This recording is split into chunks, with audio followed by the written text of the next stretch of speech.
mas que adaptam o seu meio quando eles não conseguem fazer as coisas. E um desses animais, ou a maioria desses animais, quando a gente vê, geralmente são os chimpanzés, né? Os chimpanzés estão lá no meio e algumas vezes eles arranjam, conseguem alguma comida, por exemplo, um coco.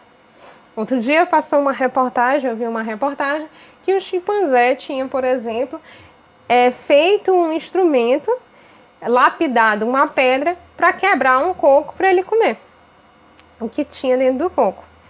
Então, esse é o momento de uso da inteligência. Ele modificou aquele momento, aquele lugar, para se adaptar à sua vida.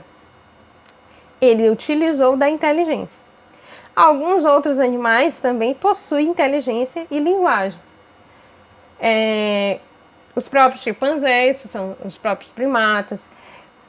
Já sabe-se também que os golfinhos possuem alguma linguagem, uma linguagem em efeito de sonar, algumas baleias. Então, possuem tanto inteligência quanto linguagem.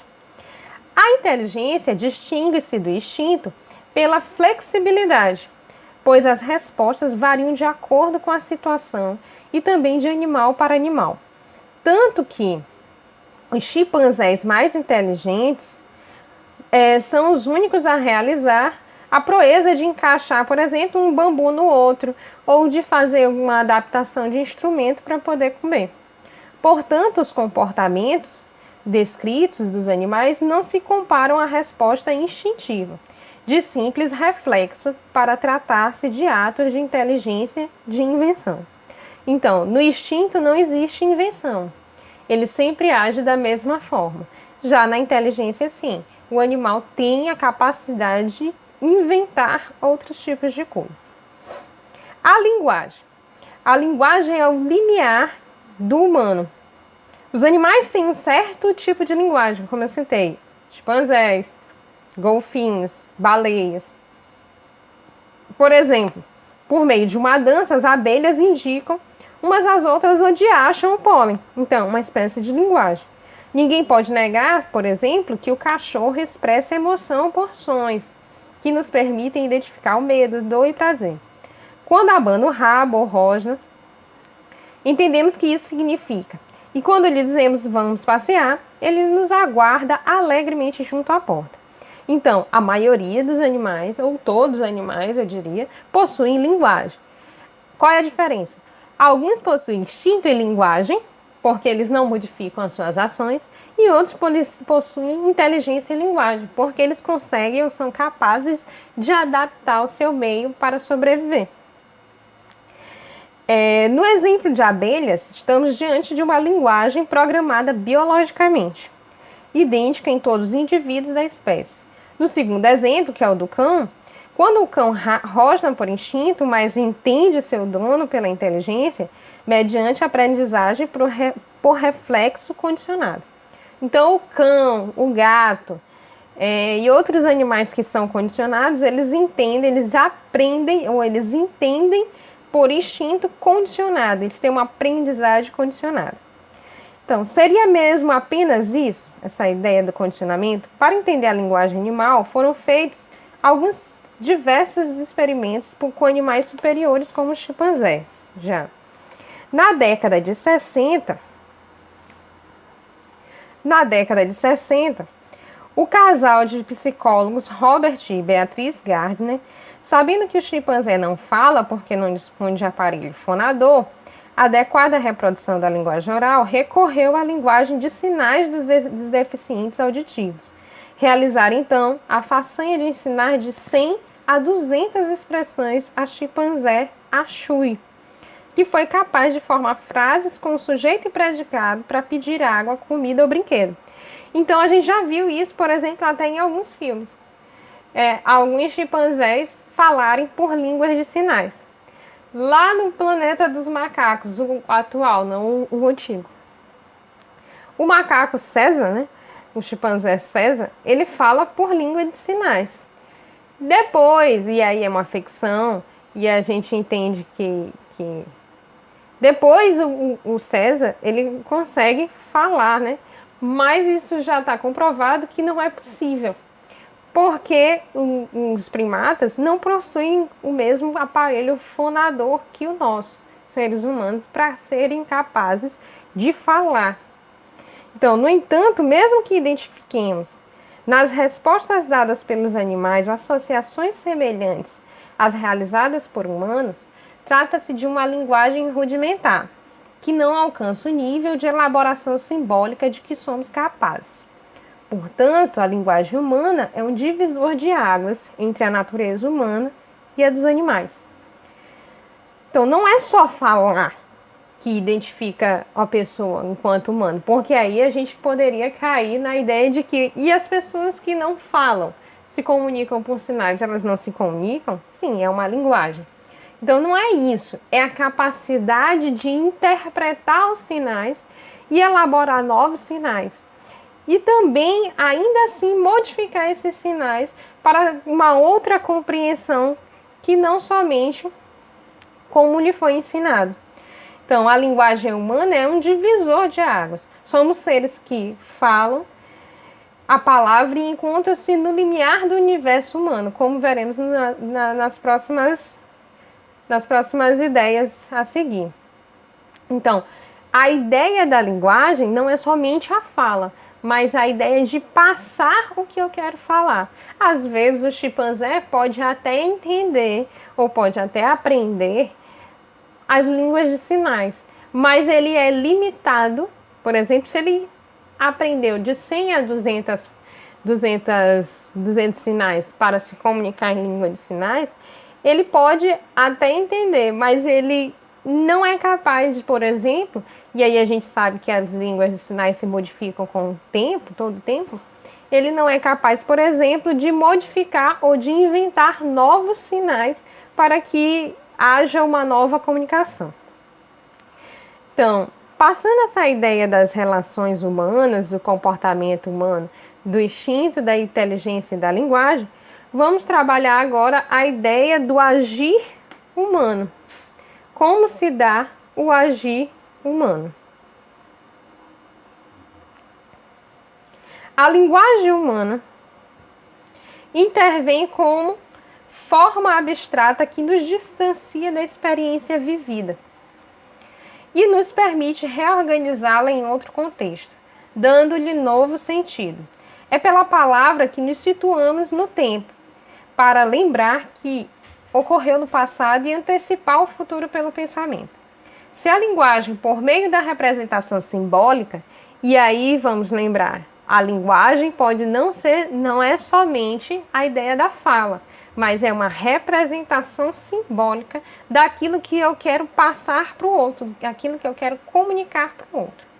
Se a linguagem, por meio da representação simbólica e abstrata, permite que nos distanciemos do mundo, também é ela que nos possibilita o retorno para agir sobre ele e transformá-lo. O mundo que resulta do pensar e do agir humano não pode ser chamado de natural, pois se encontra modificado e ampliado por nós. Portanto, as diferenças entre ser humano e animal não são apenas de grau, porque enquanto o animal permanece mergulhado na natureza, nós somos capazes de transformá-la em cultura. Então, o que o homem faz com o meio que ele vive, nós chamamos de cultura. Então, a transformação do ambiente, a transformação do mundo, a transformação de sinais, a invenção de outras regras, nós chamamos de cultura. E o que significa a palavra cultura? Vocês já se perguntaram o que significa cultura? Vocês podem dizer às vezes, fulano é muito culto, né? Ele sabe muitas coisas, ele é muito inteligente, muito culto, cicrano, tem a cultura tal é a melhor. O que é uma cultura, por exemplo? Cultura, ela vem da palavra de cultivo, do ato de cultivar. Então, a cultura vem do ato de cultivar, por isso que é cultura. as modificações que o homem faz no seu meio. Nós chamamos de cultura. Do cultivar mesmo. Lá, lembre-se da lavoura, para poder fazer uma plantação, é necessário o cultivo, né? É necessária a cultura. Depois a pessoa faz a cultura do que foi plantado. Então, a palavra cultura tem vários significados. Como a palavra cultura da terra, ou cultura de uma pessoa letrada, ou quando ela é culta. Em antropologia, a cultura significa tudo que o ser humano produz ao construir sua existência. O que é tudo que o ser humano... É uma produção humana, primeiro, né? Então, cultura, primeiro, entende-se como cultivo das coisas pelo homem. Ela é uma produção humana, são práticas teóricas, instituições e valores dentro dessas produções humanas e símbolos de um povo. Então, o significado de cultura passa por esses três aspectos. Dada a infinita possibilidade humana de simbolizar, as culturas são múltiplas.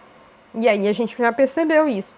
O que é cultura aqui, o que é valor aqui no Maranhão, por exemplo, em São Luís, pode não ser da cultura, por exemplo, do nosso estado vizinho, ou do país vizinho, por exemplo. Ou países diferentes possuem valores distintos que o nosso, que nós, às vezes, achamos muito bizarros, muito diferentes do nosso.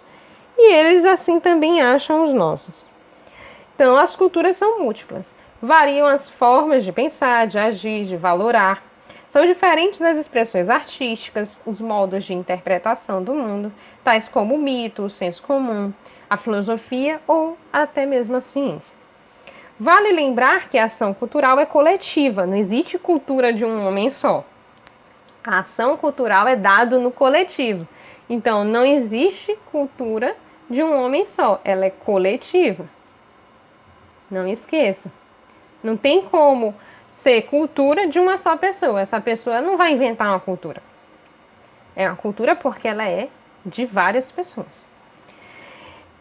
O mundo cultural é um sistema de significados já estabelecidos por outros. Então, às vezes, se estabelece um valor aqui, por exemplo, no nosso século XXI, que ele vai ser culturalmente aceito mais para frente, por exemplo, daqui a 100 anos. Então, em 2020, virou cultura agora do brasileiro, por causa da pandemia, utilizar máscaras. E daqui a 100 anos, pode ser que seja uma cultura adotada por outros motivos, não só por causa dos vírus ou por causa da pandemia, mas por uma outra forma de proteção. Isso pode virar cultura, como em outros países isso já aconteceu. Então, o mundo cultural é um sistema de significados estabelecidos por outros. Então, o que hoje a gente entende por cultural foi estabelecido não por nós, mas foi estabelecido por pessoas antes de nós, por outras sociedades antes das que nós vivemos hoje. De modo que ao nascer, a criança encontra-se diante de valores já dados. Todos nós já nascemos com valores já dados, nós não criamos nenhum valor que nós vivemos. A língua que aprende, a maneira de se alimentar, o jeito de se sentar, andar, correr, brincar, o tom da voz nas conversas, as relações familiares, tudo se encontra codificado dentro da cultura, dentro da sociedade. Todas as diferenças existentes no comportamento modelado em sociedade resultam da maneira pela qual são organizadas as relações entre os indivíduos. Então, tudo que está na cultura depende das relações humanas. Então, a filosofia vai dizer que tudo que está na cultura depende das relações humanas, depende do comportamento humano.